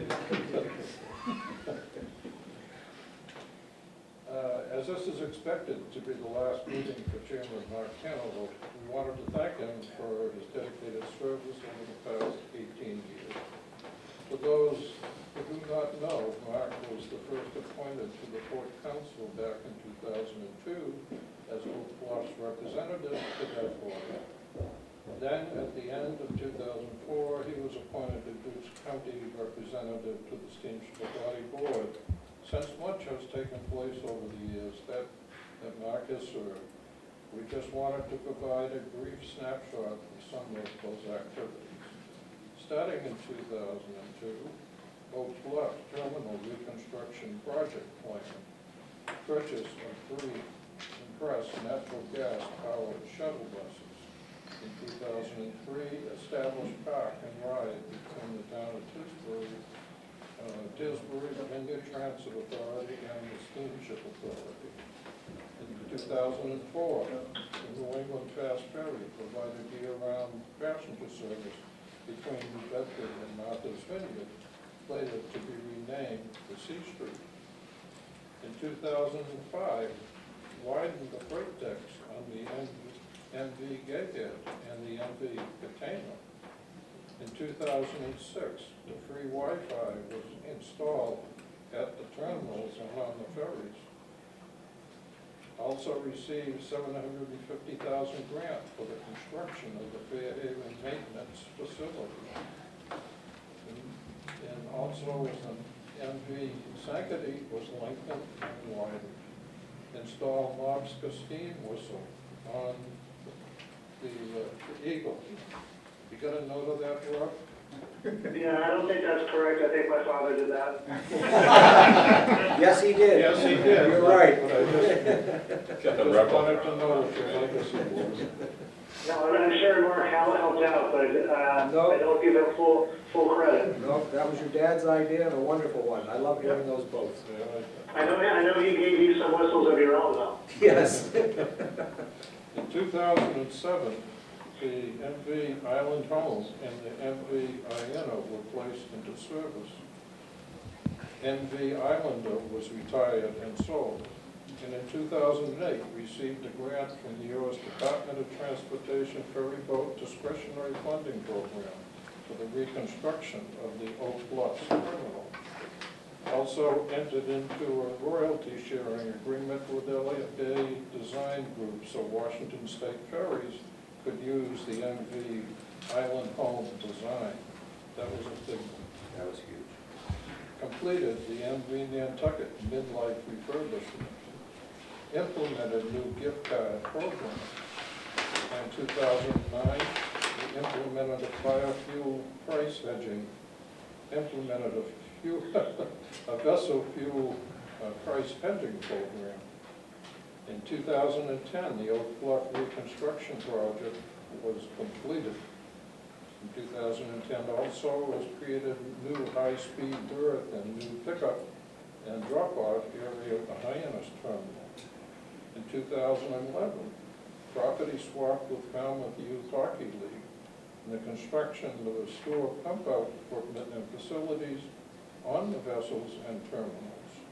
In 2012, completed the MV Eagles midlife refurbishment, purchased new property for the Falmouth maintenance shops, revised the emergency transportation policy. In 2013, the launch of the redesigned website. The feasibility study for the Woods Hole Terminal project began. In 2014, land exchange of the town of Falmouth on Research Road. In 2015, completed construction of a new Fairhaven maintenance facility. Also completed construction of new Thomas B. Landing's parking lot. 2016, the MV Woods Hole was placed into service. Issued a feasibility report on freight service between New Bedford and Martha's Vineyard. In 2017, a new temporary terminal in Woods Hole was built. Awarded a contract for the Woods Hole Terminal waterside construction project. Also, new point-of-sale ticket system, RFID coupon cards. 2018, construction was completed on the new administration building. 2018 also was completed the MV Martha's Vineyard midlife refurbishment and commissioned HMS consulting study and report. In 2019, established new medical rate policy. New reconstruction slip in Woods Hole was placed into service. Established new policy for the island food banks. Launched the NFC ticketing for customers with reservations on the Iona. Awarded a $2.5 million grant on the construction of the new Woods Hole terminal building. Awarded grant on the EPA's Volkswagen settlement program and the FTA low-no program for the purchase of 3 electric buses. All of that, and so what else you got? No wonder I'm tired. The Eagle. Thank you for your service. Thank you.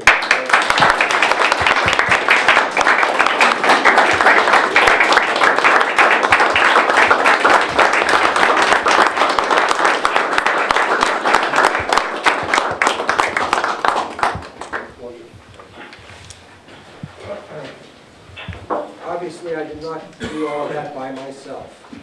Some of those ideas were mine, but I never could have accomplished any of this, none of us could have, without having a board comprised of people that wanted to work together, that understood the importance of this to the Islanders, Nantucket and Martha's Vineyard, and that wanted to make things easier for our customers. And that's been my goal when I got in, and I believe we've accomplished that. We're trying to refine it all the time, and it's getting better all the time. But from when I initially started till today, our customer service is excellent. Our reliability on the boats, except for one hiccup, has been excellent. We've got a fantastic staff on board, and I feel very confident going forward that this organization is going to continue to thrive and do great things for our customers. Thank you. All right. Okay. We do have one more presentation today. Wow. Good for it. Send that to the home. Well, we can get you the voucher. Thank you. Okay. Anything else not reasonably anticipated by the chair? That's very nice, thank you. Now we get. I did just have one other thing. So, sad to report that Pat Pedri, my secretary, has been with the authority since 2005, has announced her retirement at the end of this month, so I just want to thank Pat for her years of service. Thank you.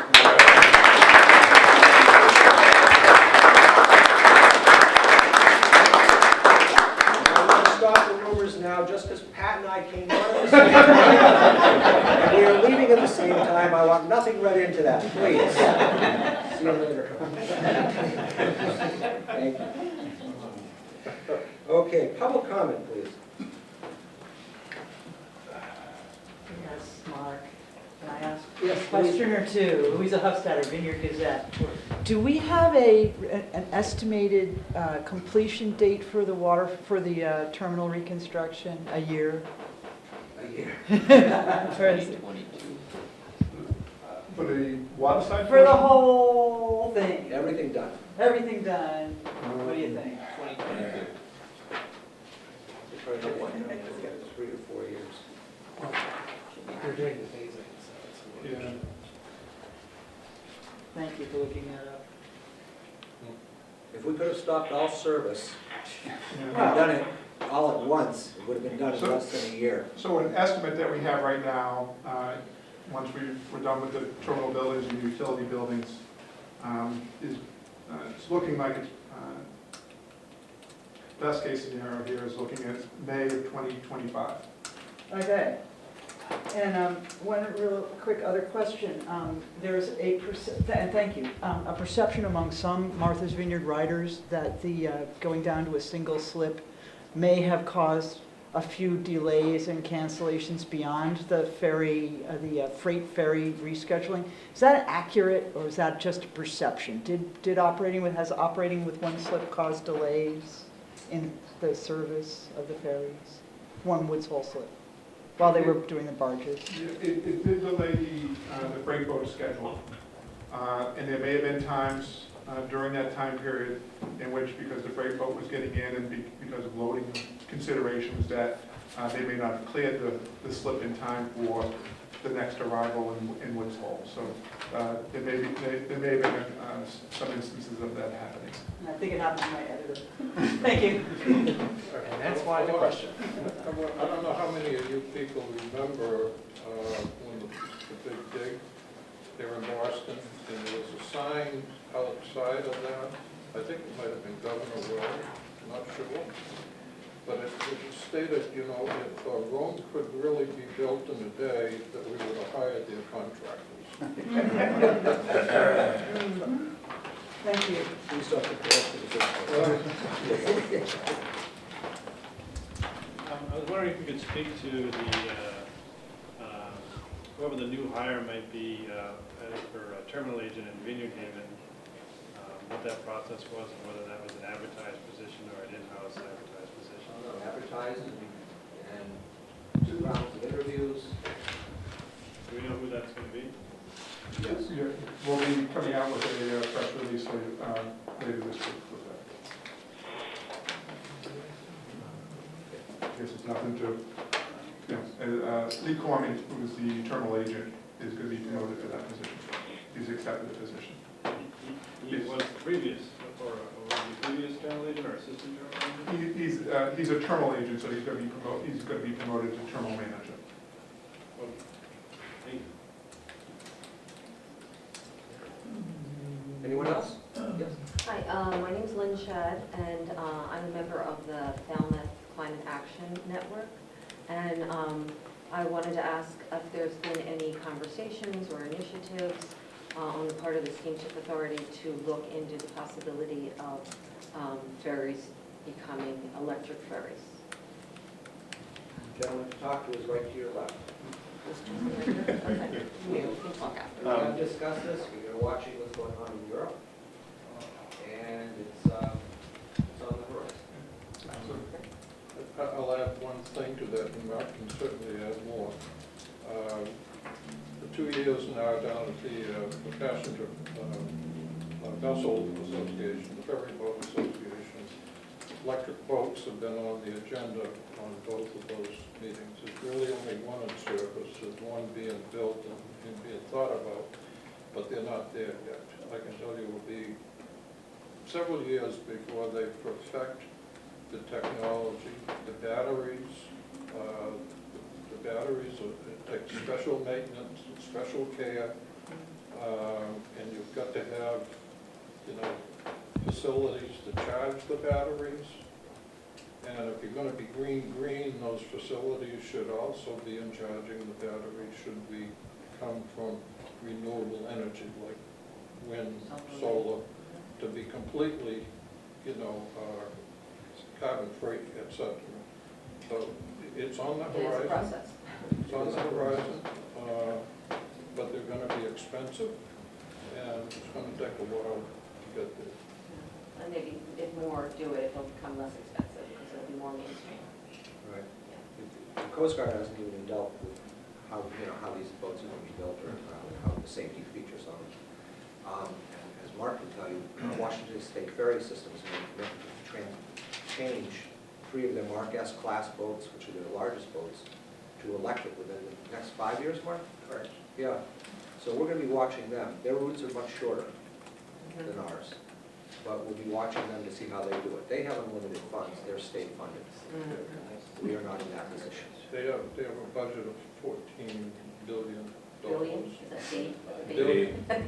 Like Bloomberg, big. So watch them as well. We're doing it. All right. Thank you very much. It will be interesting to see how that all pans out. All right. Any other comments? All right. Move to adjourn the, I'm still looking for the sign on the elevator for the Martha's Vineyard. It hasn't been fixed? I just want to add, the levels are in place. We're looking at all of our signage on all of the vessels to not only for the levels which for restrooms, but for life-saving appliances. We've taken a complete renewed look at it as a result of comments from last meeting, and we'll be coming with an update next meeting. All right, thank you. Thank you. move to adjourn the Port Council meeting. Second? Roll call out, Ed, aye. Alcoa, Shuba, Well, aye. us, aye. You're aye. Okay, now you gentlemen have the pleasure of listening to this. And this is the short version. Okay, I would like to entertain a motion to go into executive session to discuss, approve the minutes of the authority's meeting in executive session on January 21st, 2020. To discuss the authority's strategy with respect to considering the purchase, exchange, lease, or value of real property, because a public discussion of these matters may have a detrimental effect on the authority's negotiating and bargaining positions. These matters include the potential for lease or acquisition of real property at 485 Thomas B. Landers Road in Falmouth, Massachusetts. The public disclosure of any more information with respect to these matters would compromise the purposes for which the executive session is being called. After the conclusion of the executive session, we will reconvene in public. Again, may I have a motion? So moved. Second, All right, all those in favor? Wilson, aye.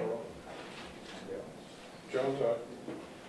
Randy, aye. And Hanover, aye. Thank you very much. We have, you want to make a motion?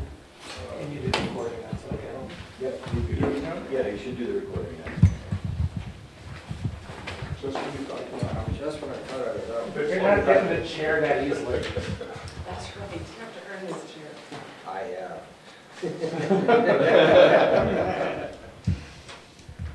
Recording announcement. It's Wallace today. is here. It's today. Not tonight. Yes, not yet. I would like to inform everyone that Chris Smalless of Falmouth Community Television is making a video and audio recording of today's meeting and public session. Also, Sean Driscoll, the Authority's Communications Director, is making an audio recording of today's meeting and public session. Is there anyone else making an audio recording of today's meeting and public session? Rich, Louisa Hofstadter, Video Louisa? Gazette. are you making a recording, sir? No, he's with me. He's with Oh, okay. Anyways, all right, I need a motion. I'd make a motion that we approve the lease as presented. Okay. I'll second that. Any further discussion? All right. Roll call vote. Wilson, aye. Jones, aye. Hanover, aye. Thank you. Now we need a motion to adjourn. So moved. Second, Roll call vote. Wilson, aye. Hanover, aye. Thank you guys very much. It's been an absolute pleasure working with all of you. Thank you. I think we accomplished a lot. Thank you, Mark. Thank you. My pleasure. I don't know what I'm gonna do.